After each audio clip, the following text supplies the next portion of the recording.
Morning student. आज का lesson है नाव चली भाई नाव चली। बच्चों, आप लोग तो नाव बनाए होंगे, कागज की नाव, है ना। तो सबसे पहले हम आपको कागज की नाव बनाना सिखाते होंगे, ठीक है। चलिए,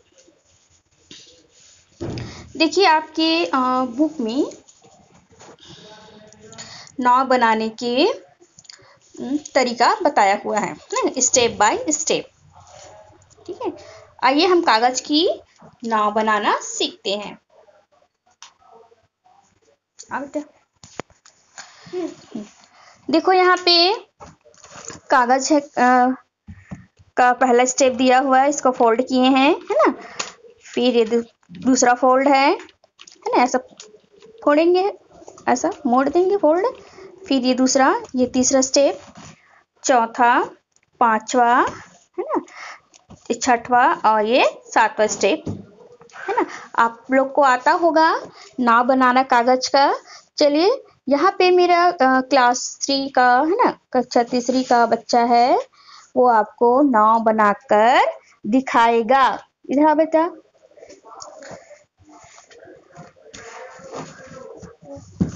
ये पेपर है, चलो।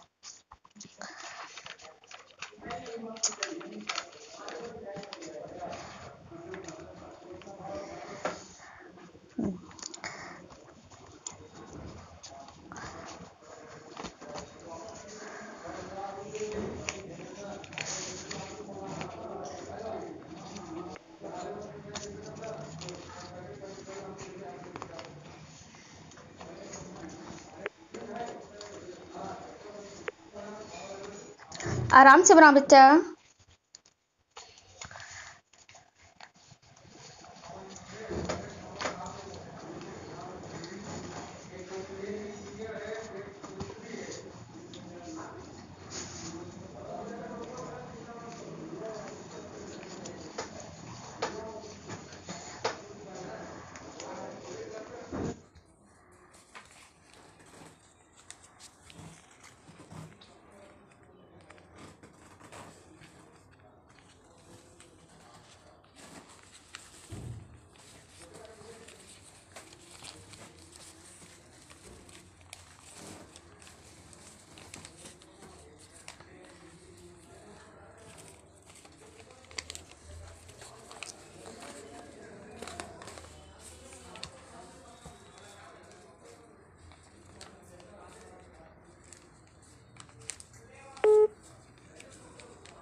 ये हमारा कागज का नाव बनकर तैयार हो गया, है ना। इस प्रकार से आप सभी कागज की नाव बनाते हैं। देखो, कागज की नाव को हम बहते हुए पानी में अगर इसको डालते हैं तो क्या होगा, ये पानी के साथ बह जाएगा आगे, ठीक है। अगर इसको रुका हुआ पानी में, है ना, तालाब में अगर हम कागज की नाव, चाहे कोई भी नाव हो, अगर रखते हैं तो क्या होगा, वो वही का वही स्थिर रहेगा, है ना। उसको चलाने के लिए हमें हाथ की सहायता,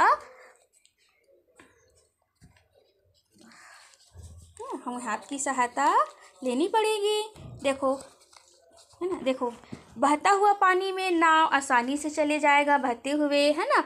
और रुके हुए पानी में क्या होगा, नाव को चलाने के लिए पतवार की ज़रूरत पड़ेगी, है ना। देखिए, अब हम इस नाव को पानी में डाल के देखते हैं। आइए, देखो, कागज की नाव है ना, तैर रही है। ये रुका हुआ है, अब इसको हाथ से पानी को हटाओ बेटा। देखो, नाव आगे बढ़ रहा है ना। कागज की नाव है, अगर हम पानी को हिलाएंगे तो क्या हो रहा है, कागज की नाव आगे बढ़ रहा है, ठीक है बच्चों। चलिए, है ना, देखो, रुके हुए नाव में रुके हुए पानी में नाव चलाना है तो हमें पतवार की मदद लेनी पड़ेगी और उसको हमको खेना पड़ेगा, तब हमारा नाव आगे बढ़ेगा। यहाँ पे जो चित्र दिया हुआ है इसमें नदी पार कर रहे हैं लोग। पहले नदी को पार करने के लिए मोटा सा लकड़ी का लट्ठा रखते थे और उसकी सहायता से नदी या बड़े बड़े नालों को पार किया जाता था। देखो यहाँ पे दिख रहे हैं आपको। इस प्रकार से पहले नदी या बड़े बड़े नालों को पार करते थे लकड़ी की सहायता से। अगर हम एक गांव से दूसरे गांव जाएंगे तो इस प्रकार का नदी पार हम करते थे। लकड़ी पानी में नहीं डूबती है। देखो यहाँ पे चित्र में दिया हुआ है बड़ा सा लकड़ी का। पहले के लोग क्या करते थे, बड़े से लकड़ी को पानी में रखकर और धीरे धीरे तैरते हुए जाते थे।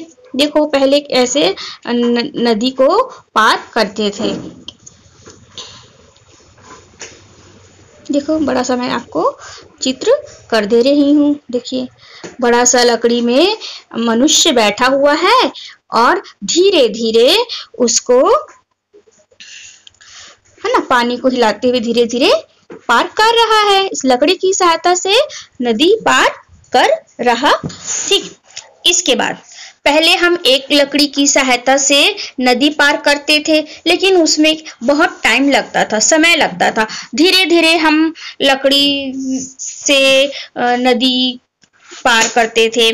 अब थोड़ा सा विकास हुआ और एक लकड़ी के बजाय बहुत सारे लकड़ी के लट्ठों को बांधकर एक छोटा सा नाव बनाया गया है ना। देखो पहले इस प्रकार का नाव का निर्माण हुआ है ना। पहले लकड़ी से पार करते थे, अब ऐसी ही 3-4 लकड़ियों को बांधकर नाव बनाया गया है और 2 आदमी यहाँ पे खड़े हुए हैं और साथ में लकड़ी रखे हैं। अब लकड़ी से पानी को ऐसे हटा रहे हैं और नाव आगे बढ़ रहा है ना। इस प्रकार नाव का आविष्कार हुआ। ठीक है, इसमें देखो आदमी खड़े खड़े जा रहा है नदी पार करने के लिए। इस प्रकार नाव का आविष्कार हुआ या फिर खोज हुई।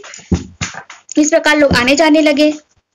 पहले क्या था, 3-4-5-6 लकड़ियों के लट्ठों को बांध कर एक नाव बनाया और उसको उसमें से नदी पार करने लगे। अब बड़ा सा जो लकड़ी है उसको बीच से काट कर क्या कर दिया गया है, खोखला कर दिया गया है। खोखला कर दिए हैं और उसमें बैठे हुए हैं देखिए, और बीच को खोखला करके उसमें बैठने के लिए जगह बनाया गया है ना। इससे क्या हुआ कि पहले आदमी खड़े खड़े जाते थे नदी नाव में, खड़े खड़े जाते थे और नाव को चलाते जाते थे है ना लकड़ी के लट्ठे में। अब क्या हुआ है कि नाव को बीच में खोखला कर दिया गया है, लकड़ी को बीच में खोखला कर दिया गया है और उसमें बैठने के लिए पर्याप्त जगह है, जिससे आदमी मनुष्य आराम से नाव में बैठकर नदी पार करने लगे। पहले से थोड़ा ये आरामदायक है। पहले क्या था, खड़े खड़े जाते थे और अब आराम से बैठकर जा रहे हैं। देखो यहाँ पर आराम से बैठे हैं और नाव को चलाने के लिए एक पतवार का निर्माण हुआ, पतवार बनाया गया है। देखिए पतवार, ये पतवार है ना। ये क्या करता है, पानी को हटाने में मदद करता है। इससे क्या है, पहले हाथ से करते थे, उसके बाद सिंपल लकड़ी से करते थे। अब यहाँ पे देखिए पतवार मतलब यहाँ पे थोड़ा सा चौड़ा भाग किया गया है। चौड़ा इसलिए किया है ताकि पानी को हम ज्यादा मात्रा में पीछे की ओर ढकेल सके और हमारी नाव आगे बढ़े। तो पहले नाव को चलाने के लिए पतवार की जरूरत पड़ती थी है ना। नदी पार करते थे आराम से बैठ के, अब करने लगे। पहले के नाव, ठीक है बच्चों, यहाँ तक आपको समझ में आ गया? जो है कैसा दिख रहा है जहाज? अब इस जहाज को देखिए, है ना, यहाँ पे दो जहाज हैं, दोनों बहुत ही बड़े बड़े हैं, है ना, और ये हमारे आज के आधुनिक जहाज है। ये हमारे आज के आधुनिक जहाज है। ठीक है, ये जो नाव बहुत बड़े होते हैं, इसमें हम आराम से बैठकर यात्रा कर सकते हैं। देखो क्या होता है, समुद्र में बड़े बड़े नाव चलती है। इस नाव को चलाने के लिए मोटर लगी होती है और इंजन लगा होता है, मशीन लगी होती है ना, और ये जहाज लोहे के बनी होती है ना, और ये बहुत ही भारी सामान या ज्यादा मात्रा में यात्रियों को ले जा सकता है। एक साथ ज्यादा यात्रियां बैठकर जा सकते हैं। हमें एक देश से दूसरे देश जाने में 1 हफ्ता का समय लगता है, 15 दिन का समय लगता है, 1 महीने का समय लगता है। तब हम कैसे करते हैं? हाँ, हम अपने साथ अपने खाने पीने की वस्तुएं भी साथ में ले जा सकते हैं, वहां रह सकते हैं, है ना। तो हमको 15 दिन का सफर करना है, तो हम अपने साथ खाने पीने की व्यवस्था के साथ इन जहाजों में सफर कर सकते हैं। ठीक है, इसमें जो समुद्री जहाज है, ये हमारे माल को, है ना, माल को आयात निर्यात वाला काम भी करता है ना। हम अपने सामान को दूसरे देश पहुंचा सकते हैं जल मार्ग से, जल के माध्यम से, और बाहर देश से आयात भी कर सकते हैं। देखो यहाँ पे इस जहाजों में लोहे की जहाज बनी है, लेकिन ये मशीन से चलता है और मशीन से चलती है, मोटर लगे हुए होते हैं और आरामदायक है और बड़ा है। पहले के जहाज क्या होते थे? पहले के नाव छोटे होते थे और उसको हाथ से चलाना पड़ता था, पतवार से चलाना पड़ता था, है ना, और उसमें हमको सफर करने में ज्यादा समय लगता था, हाथ का प्रयोग करते थे। तो आजकल के जहाज मोटर से चलती है और जल्दी जल्दी चलती है, तेज मोटर लगा होता है, तो ये इसकी गति भी ज्यादा होती है।